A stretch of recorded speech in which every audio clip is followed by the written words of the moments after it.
गेले काही दिवस मोठ्या प्रमाणात अतिवृष्टी चाललेली आहे। साधारणपणे आतापर्यंत 975.5 मिलीमीटर एवढा पाऊस पडलेला आहे, जो सरासरीच्या 102% इतका आहे। काही भागामध्ये पूर परिस्थितीमुळे लोक अडकलेले आहेत। बीडमध्ये रेस्क्यू ऑपरेशन आपण चालवलं आहे, धाराशिवमध्ये रेस्क्यू ऑपरेशन चालवलेलं आहे। धाराशिवला आता 27 लोकांना हेलिकॉप्टरच्या मदतीने एनडीआरएफने बाहेर काढलंय। 200 लोकांना अजून वेगवेगळ्या ठिकाणी सुरक्षित ठिकाणी हलवलेलं आहे। आमचे आपत्ती व्यवस्थापन मंत्री गिरीश महाजन त्या ठिकाणी आहेत। त्यांनी ऍडिशनल हेलिकॉप्टरची मागणी केली आहे। तीही मी जी काही आपले मिलिटरी आहे त्या मिलिटरीशी बोलून अजून कुठून आपल्याला ऍडिशनल हेलिकॉप्टर आणता येतील का अशा प्रकारचा प्रयत्न देखील चाललेला आहे।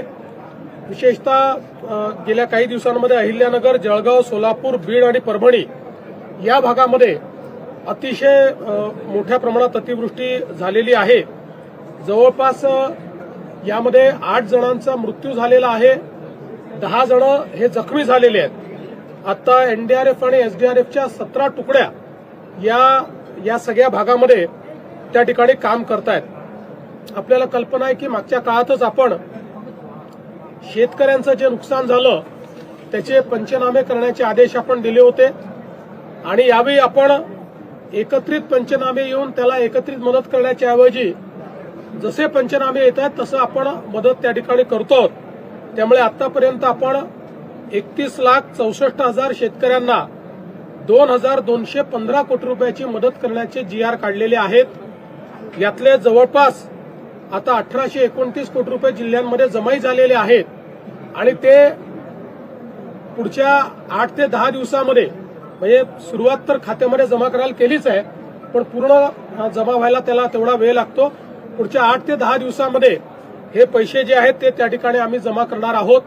त्यामुळे जवळपास हे 2,215 कोटी रुपये हे तर जमा होतीलच, पण यासोबत अद्यापही हे काम थांबलेलं नाहीये, कारण नवनवीन ठिकाणी पाऊस पडतोय, त्या ठिकाणचे पंचनामे करणे आणि त्या ठिकाणी मदत करणे हे आता ऑनगोईंग काम राहणार आहे। त्यामुळे एखाद्या जिल्ह्यामध्ये आता आपल्याला जरी कमी पैशाची मदत दिसत असली तरी तिथलं काम चाललेलं आहे, ते काम काही थांबवलेलं नाहीये। आता जर एका तालुक्याचे रिपोर्ट आले तर एका तालुक्याला मदत करून टाकायची अशा प्रकारचं धोरण आम्ही ठेवलं आहे, जेणेकरून ही तातडीची मदत जी आहे ही शेतकऱ्यांना मिळाली पाहिजे। यासोबत मृत्यू असेल किंवा दुर्दैवी घटना असतील त्याला मदत करण्याच्या संदर्भातले अधिकार हे जिल्हाधिकाऱ्यांच्या स्तरावर दिलेले आहेत।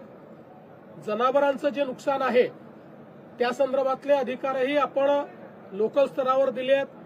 पुरामुळे जे काही घरांची हानी होते त्याचे अधिकार हे लोकल स्तरावर जिल्हाधिकाऱ्यांना आपण दिलेले आहेत आणि त्यांना उणे पद्धतीने देखील त्याचं विड्रॉल करता येईल अशा प्रकारची व्यवस्था आपण उभी केलेली आहे, जेणेकरून पैशाची त्या ठिकाणी कुठलीही कमतरता पडणार नाही। आज मंत्रिमंडळामध्ये याचा एक सविस्तर आढावा घेण्यात आलेला आहे। कुठल्या जिल्ह्यामध्ये काय परिस्थिती आहे याचा संपूर्ण आढावा आम्ही सगळ्यांनी घेतलेला आहे।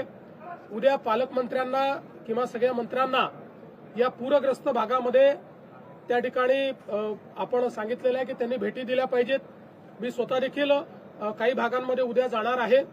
फक्त आमचा प्रयत्न हा असेल की जिथे मोठ्या प्रमाणात मदत कार्य चाललंय त्या मदत कार्यावर कुठला ताण येऊ नये अशा प्रकारचा आमचा प्रयत्न असेल तर त्याला उलट पूरक मदत काय करता येईल अशा दृष्टीने हे दौरे आमचे असतील आणि एक परिस्थिती समजून घेऊन त्यात अजून अधिक मदत आपल्याला काय करता येईल, जेणेकरून आज जो आमचा शेतकरी उद्ध्वस्त होतोय त्या उद्ध्वस्त होणाऱ्या शेतकऱ्याला आपल्याला कशा पद्धतीनं अधिकचा दिलासा देता येईल याचाही प्रयत्न राज्य सरकारच्या वतीनं केला जाईल। सर, ओला दुष्काळ जाहीर करावा अशी विरोधक मागणी करतात। ओला दुष्काळ संदर्भात काही प्रोसेस विरोध का? ओला दुष्काळ संदर्भात असं आहे की ओला दुष्काळ काय, या ठिकाणी जे काही नुकसान झालेलं आहे त्याकरता जेवढ्या पद्धतीची मदत आपल्या नियमांमध्ये आहे ती सगळी मदत आम्ही त्या ठिकाणी देऊ. सर, जमीन घरवरून निघालेली आहे, त्यामुळे काल सुरेश दस यांनी एक विशेष मागणी केली होती की रोयोच्या माध्यमातून सुद्धा शेतकऱ्यांना कशा प्रकारे दिलासा दिला जाऊ शकतो आणि वेगळ्या प्रकारे या मदतीमध्ये काही ऍडिशनल तुम्ही तरतूद करणार आहात? खरडून गेलेल्या जमिनीकरता ऑलरेडी आपला GR आहे, त्याच्यामध्ये आपल्याला मदत करता येते आणि आपण नरेगाच्या थ्रू देखील ती मदत करतो. मला जे सुरेश दसांनी पत्र दिलेलं आहे त्यात त्याचे नॉर्म्स रिवाईज करावे अशी मागणी त्यांनी केलेली आहे. शासन त्याच्यावर सकारात्मक विचार करत आहे. केंद्राकडे मदतीचा प्रस्ताव पाठवलेला गेलेला आहे. केंद्राकडून काय मदत अपेक्षित आहे?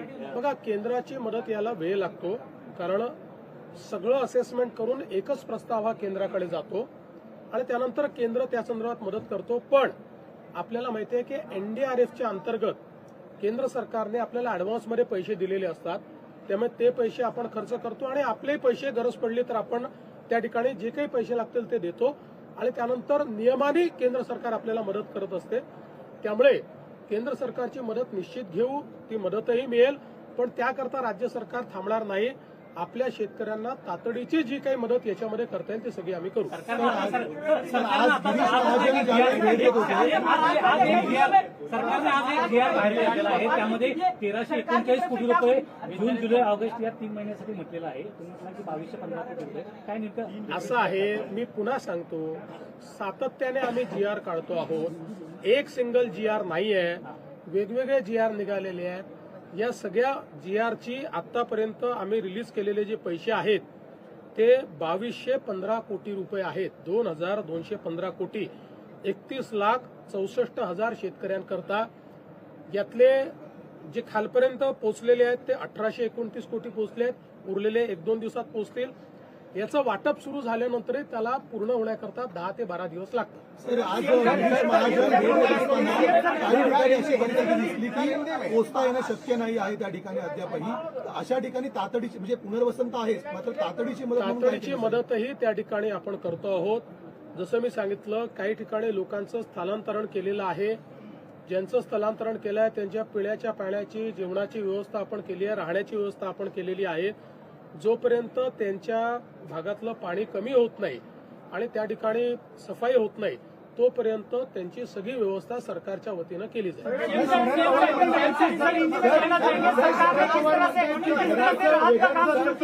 शरद पवारांचं म्हणणं आहे की जनावरांचं मोठ्या प्रमाणामध्ये नुकसान झालेलं आहे, घरांचं नुकसान आहे, शेतीचं वेगळं नुकसान आहे. अशा वेगवेगळ्या पद्धतीचं वेगवेगळं नुकसान भरपाई देण्यात यावी असं म्हणतात. नाही, बरोबर आहे, त्यांचं म्हणणं कुठेही चूक नाही. वेगवेगळीच नुकसान भरपाई आपण देतो. म्हणून मी सांगितलं की आपण ऑलरेडी सगळ्या कलेक्टरांना घराच्या नुकसानीबद्दल त्या ठिकाणी अधिकार दिलेले आहेत, जनावराच्या नुकसानीबद्दल अधिकार दिलेले आहेत. त्याचं स्टँडिंग ऑर्डर आपण काढलेला आहे. त्यामुळे तसं असेसमेंट घेऊन जिथे घर पूर्णपणे गेलं असेल त्याला किती पैसे द्यायचे, पार्शली गेलं असेल तर किती द्यायचे, जनावर वाहून गेलं असेल तर आपण किती द्यायचे. त्यातही आता पूर्वी आपण असं म्हणायचो की ते पोस्टमॉर्टमचा रिपोर्ट वगैरे पाहिजे, पण वाहून गेलेल्या जनावराचा पोस्टमॉर्टमचा रिपोर्ट मिळत नाही. त्यामुळे ते जनावराच्या संदर्भात आपण त्यांनी लसीकरण केलं असेल तर लसीकरणाची पावती त्यांच्याकडे असेल त्याला आपण प्रमाण मानू. काही ठिकाणी ग्रामसभेने किंवा सरपंचांनी किंवा जो ग्रामसेवक आहे त्यांनी सगळ्यांनी मिळून जर सर्टिफाय केलं की याच्याकडे जनावरं होती आणि ही वाहून गेलेली आहेत तर ते देखील आपण मान्य करू. अशा सगळ्या प्रकारच्या शिथिलता आपण आणतो. त्यामुळे घरांकरता, जनावरांकरता आणि शेतीकरता वेगवेगळ्या प्रकारची नुकसान भरपाई देण्यात येणार. सर, या पुरामुळे अनेकांचे संसार जे आहेत ते उद्ध्वस्त आहे. त्यांना खाण्यापिण्याची काही व्यवस्था आलेला आहे. नवरात्रोत्सव पूरग्रस्तांचे संसार उघड्यावर पडलेले आहेत. त्यांना खाण्यापिण्यापासून तर अगदी त्यांच्या काय वस्तू लागत आहेत त्याची काय आपण व्यवस्था करतोय? असे आहे की पूरग्रस्तांकरता ज्यांना आपल्याला स्थलांतरित करावं लागलंय त्यांच्याही करता आपण व्यवस्था केलेल्या आहेत. जे स्थलांतरित झाले नाही पण ज्यांच्या घरी नुकसान झालेलं आहे त्यांनाही आपण स्टँडिंग GR कडून मदत करतो. नवरात्रोत्सव सुरू आहे, बऱ्याच वर्षानंतर असा पूर परिस्थिती महाराष्ट्रात उद्भवली आहे. गणेशोत्सव मंडळ असतील, नवरात्रोत्सव मंडळ असतील, सामाजिक संस्था असतील, त्यांना काय आवाहन कराल? कारण कोल्हापूरमध्ये आपण अशा प्रकारची मला असं वाटतं की शेवटी अशा परिस्थितीमध्ये समाजातल्या लोकांनी मदत करणं हे देखील महत्वाचं असतं, संस्थांनी मदत करणं देखील महत्वाचं असतं.